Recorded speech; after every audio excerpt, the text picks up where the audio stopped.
Gema takbir terdengar berkumandang di hari Kamis di Masjid Baitul Makmur Kampung Binuang, Kecamatan Pau, Kota Padang, Sumatera Barat. Satu persatu jemaah tarekat Naksabandia ini mendatangi masjid untuk melaksanakan sholat Id berjamaah. Ratusan jemaah tarekat Naksabandia di Kecamatan Pau, Kota Padang ini tampak khusyuk melaksanakan sholat Id berjamaah. Penetapan jatuhnya 1 Syawal 1444 Hijriah pada hari ini dilakukan berdasarkan kalender jemaah tarekat Naksabandia serta dengan metode hisab dan ruqyat atau penghitungan berdasarkan jatuhnya Ramadan dan Idul Fitri pada tahun lalu. Metode penghitungan ini pun sudah diyakini secara turun-temurun sejak ratusan tahun yang lalu.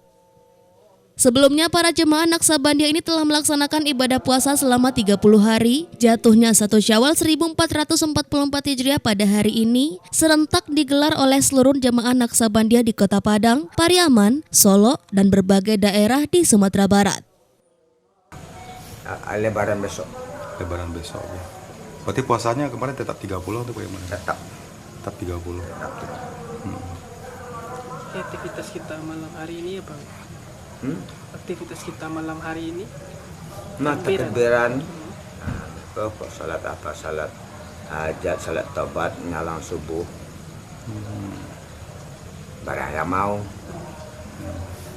Ibadah kok tidak bisa dipaksakan. Kalau untuk dasarnya sendiri nih Bu ya, mungkin bisa dijelaskan nih Bu ya. Dasar apa? Dasar kita misalnya dari puasa hingga kita menentukan lebaran kita pas 30 nih Bu ya. Oh, melalui sabriyah dari ijma' dan qiyas. Melalui kitab munjid. Melalui kitab munjid. Dari Padang, Sumatera Barat, Budi Sunandar, iNews melaporkan.